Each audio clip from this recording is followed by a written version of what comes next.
some fantasists will tell us that going down the zero carbon dioxide route will build better regional communities. But landmark research by the Institute of Public Affairs suggests that net zero actually hits regional workers 3 times as hard as city workers. In the words of Daniel Wild of the IPA, net zero emissions means net zero jobs. I'm delighted to say that Daniel Wild joins me now.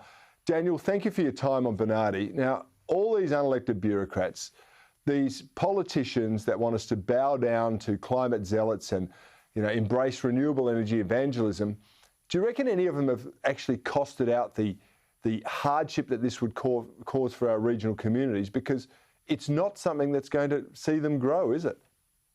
No, that's right, Cory. Lovely to be with you. And as you identified, a net zero emissions target is going to hit regional workers the most. That research we released this week included modelling on the jobs impact of a net zero target, which you won't get from Labor or the Coalition.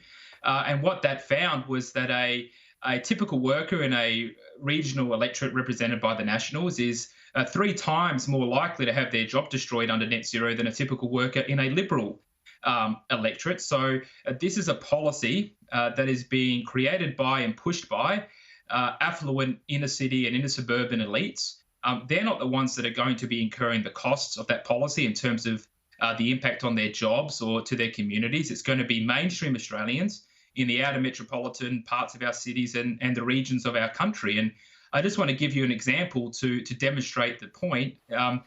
Our analysis assessed the impact on federal electorates in the eastern states, and we could take the example of Queensland, battleground state, a key reason why the Coalition won the 2019 election against most expectations, mostly on the issue of climate change. And we could take the electorate of Flynn in the northern part of Queensland. It's got Gladstone, a key port for mining, big mining area. Up to 1 in 4 jobs in the electorate of Flynn could be destroyed by a net zero emissions target, which is around 16,000 jobs in that Nationals held electorate. Now, we can compare that to an electorate held by the Liberals in the southeast part of Queensland around Brisbane called Moncrief. Only about 2% of jobs, or about 1,200, would be put at risk by a net zero target. So we've got 25% of jobs at risk in a regional electorate, 2% of jobs in an inner city electorate. And this gets to a very big divide, not only within the Coalition, but in Australian society between the elites and the mainstream, between the talkers and the doers, between the affluent and the working class. And that is why net zero and climate policy in Australia is such a divisive issue. But it should be divisive because you've got these inner city elites who can lounge back in their recliners around the pool sipping their cocktails saying, of course we've got to save the environment, when their lifestyles are not dependent on it, right? And whereas you go into a regional community, I was reading this week that something like 8% of greenhouse gases are emitted by cattle herds. Are we really going to get rid of the beef industry in this country? Are we going to do away with the coal mining, which is for exports, that's generated cheap electricity for us, and gas? And particularly, are we going to embrace nuclear? All of these things create thousands, tens of thousands of jobs, whereas a wind farm and a bunch of solar panels, they don't generate that much employment, do they?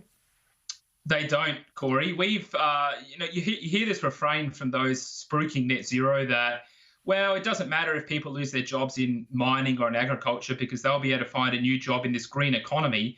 Unfortunately, those jobs don't exist. We've looked at the data, we've crunched the numbers, and I'll give you an example that demonstrates the point. Over the last decade, for every 1 job that's been created in the renewables industry, 5 jobs have been destroyed in the manufacturing industry. And that's despite billions and billions and billions of dollars in subsidies for the renewable sector. So this new green economy, by and large, does not exist. And I want to get to what I think is a real deep moral issue here, which is the callous indifference that so many, I don't want to use the term left and right because that doesn't quite capture it. It's the elites, so many in the elite circles, in the political class, in big business, in the media, the callous indifference with which they treat working class Australians. They look down on Australians that work with their hands. They call them dirty.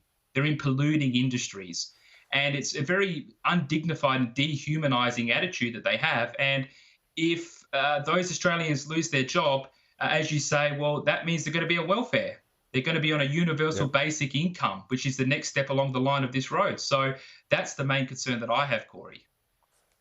Yeah, and isn't it incredible that some of the people who haven't created wealth for themselves, they might be CEOs of big companies, they fly around the world in their jets, they go off to Davos, and then they frown upon the people who are actually generating the materials, the fuel that is going into powering their lifestyle. It is quite galling, and I think more Australians need to speak up about we've got to act in our national interest rather than surrender ourselves to the international globalists who say, who want to tell us what to do. And that seems to be what a lot of our politicians are now doing, surrendering to the globalists.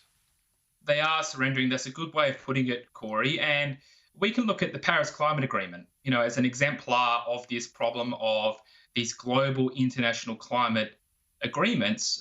Under the Paris Climate Agreement, which Australia is a signatory to, we've already committed to the deepest cuts to emissions on a per capita basis anywhere in the world. And meanwhile, China is able to increase its emissions without any constraints whatsoever. China emits more carbon in 16 days than Australia does in an entire year. And so the issue here is we are significantly undermining our economic competitiveness, our capacity to incentivize business investment into this country to create jobs. And meanwhile, those jobs, those industries, and our coal is being exported to other countries such as China. Now, I think it's great that we export coal because that underpins a great development taking place in countries like China and India. But ultimately, Cory, the issue is that part of these global agreements is economic. It's about economic competition rather than reducing emissions. This is about geopolitics. Of course it is. And Matt Canavan put out an excellent tweet recently. He said, whatever it is, I'll use these numbers, 500 million tonnes of coal being exported from Australia every year, petajoules of gas and, tonnes of uranium. And we're not allowed to, according to the Greenies, use any of them in our own nation to build our country, to build our manufacturing, our resilience and supply cheap and affordable power to people. It is crazy. Can I ask one question, Daniel, before I let you go? The green jobs that they talk about, my instinct is that it's the bureaucracy, the layers of bureaucracy that they're putting onto every new project that is creating green jobs. And I'll give you one example. You build a house, you've got to pay someone to come and rate your energy efficiency, and then you've got to pay someone else to come along and make sure your water reticulation is correct and put a rainwater tank in. All of those green jobs add layers of cost to doing the most mundane things such as building a house. Imagine what it is doing to business right across the country. You're spot on, Cory. And I would just add to that by saying a lot of the jobs that are being created in the renewables green sector, these are low-paying part-time jobs.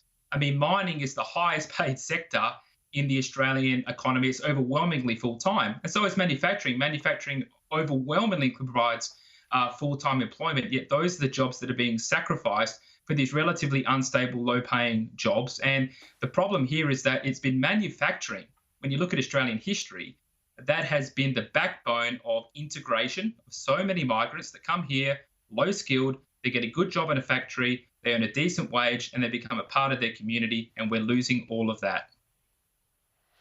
We certainly are, and we're losing the heart and soul of our country as a result. Daniel Wild, I thank you so much for joining me on Bernardi tonight, and keep up that great work at the Institute of Public Affairs. Appreciate your views. Pleasure. Thank you, Cory.